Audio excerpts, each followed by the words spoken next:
Welcome to an off-grid life. My name is Debbie and I live in this cabin off-grid. And I did it mainly because I wanted to reduce my carbon footprint to help stop climate change. Not that I could do it by myself, but it's my way of doing something. So these are a series of, and this is the first one, of topics and information on the environment.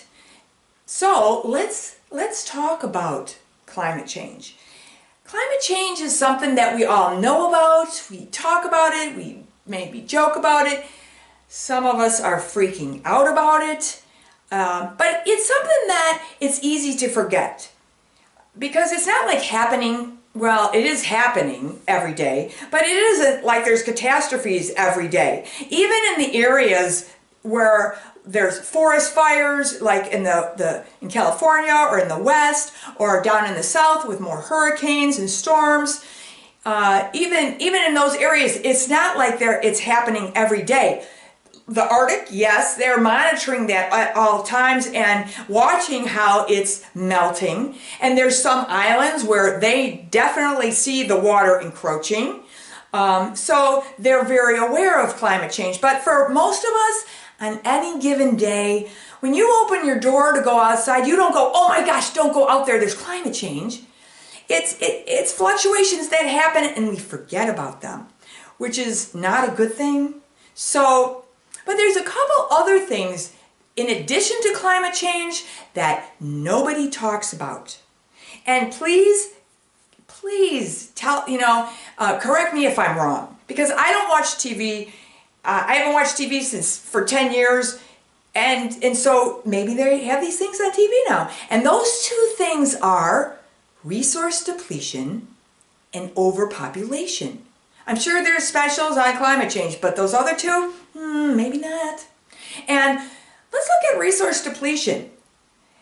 Oh, by the way, we live on a finite planet, so a consumer economy is not possible. Infinite growth, not possible. It's all about hard science. It's about math. There's only so many resources, and that's the end. And some of those resources took thousands of years to make. So let's look at overpopulation. Now this is a little scary. When I found out about this, I was like, oh my gosh. In 1804, we reached 1 billion on the planet for the first time. And I don't know how many years we've been on the planet. I plead ignorance. I have no idea how long we've been on here, or how long the planet's been here.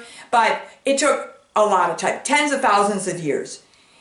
So to reach 1 billion by 1804, and then in 211 years, we racked up 6 more billion people. That's billion.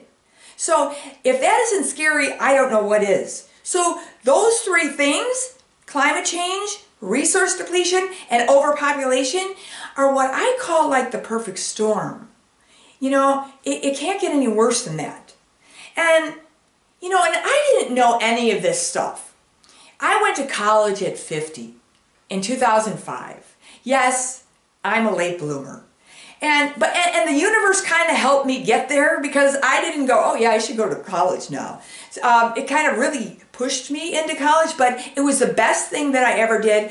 And there's one class that I took that really changed my life, and that was environmental sociology. And it's basically what we do to the planet. And this class should be mandatory for everybody, because the planet takes care of us. The planet doesn't care if we have an iPhone and a new car and whatever, but we're taking all the stuff from the planet. And the planet gives us food and air and water, and it gives us life. But all that other stuff, no. So there's information that everybody needs to know. So there's another thing that I think is problematic, and it's what I call, we're insulated.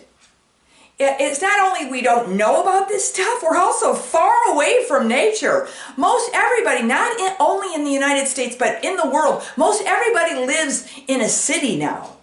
And cities are far away from nature. And even if you live in an agricultural area, that's not nature either. We might think, oh yeah, I live in the country. No, those are monocultures. There's no ecosystem there. So we're busy pressing buttons, to turn on the heat. We don't chop water, we don't fetch wood, and we don't grow food.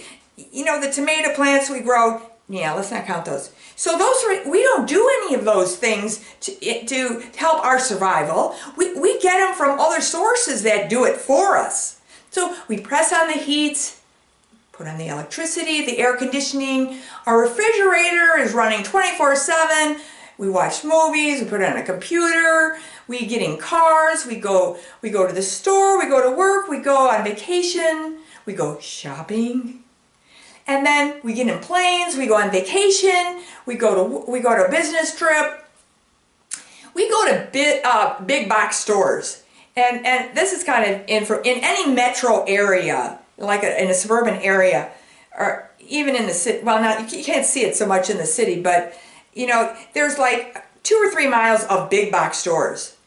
And you know what I'm talking, grocery stores and all the big box stores. And then there might be a little, maybe, I don't know, not even 5 miles. And then there's the same big box stores. And this is across the whole United States. And we have a lifestyle that is like a fairyland, because we're pressing buttons and we have no idea where the stuff comes from. And we go to these big box stores and we can buy tens of thousands of stuff that we have no idea how they got there, or the ramifications of how it got there. So we're insulated. So when we're pressing the button, and we didn't create this lifestyle like on purpose to destroy the planet. We didn't go, boy, how can we destroy the planet? Let's create consumer economy and refrigerators and people will come and buy all this stuff. No, we didn't do it on purpose. And all those, places that make all this stuff, we like it. It's easier. We don't have to go out there, and chop wood. So it makes our life easy and it's fun. But there is a price to pay. And when we're turning on the electricity, back to the insulation part, somewhere down the line, whether it's mountaintop removal or some miners going into a mine, they're living sacrifice lives, or a mountaintop is being just exploded and all the trees, the wildlife, everything's gone.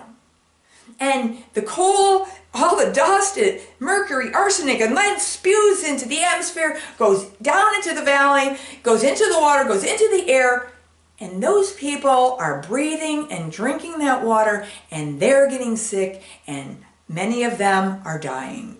But we didn't think about that when we turned on the electricity or the air conditioning. We just, because we're insulated.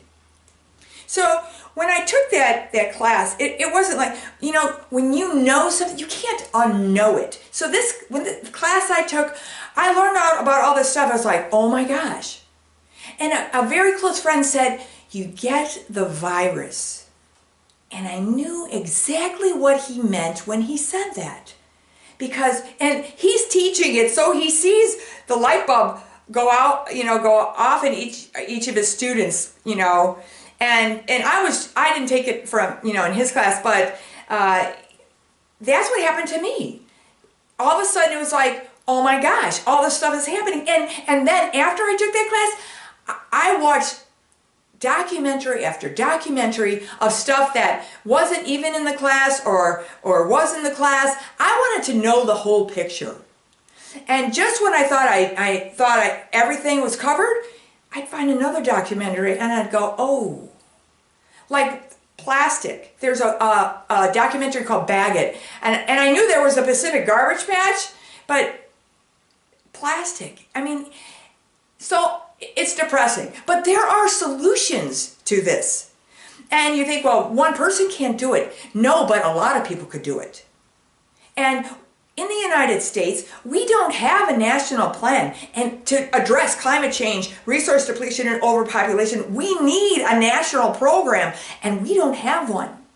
It is up to us. We could wait for our country to do that, but we don't really have that much time to wait, and we could bug our politicians or whatever, but we could do it ourselves. Little by little, by talking about this with our friends and family and learning about this, we could take a class, or you could listen to, the information that I have from the class I took, and then take that and do something with it. And it's not something you do like overnight either. When in 2009, I took that class, and I didn't think, oh, I'm going to live off grid. No, little by little. At that time, I was probably already a vegetarian or doing other things in my lifestyle to help, climate change and things like that. But we do what we can when we can. And if we have these conversations with each other and we get the information, we can make a difference. So I'm hoping that you too will get the virus and we can do something about climate change together. I hope you'll join me on these videos. Thank you so much.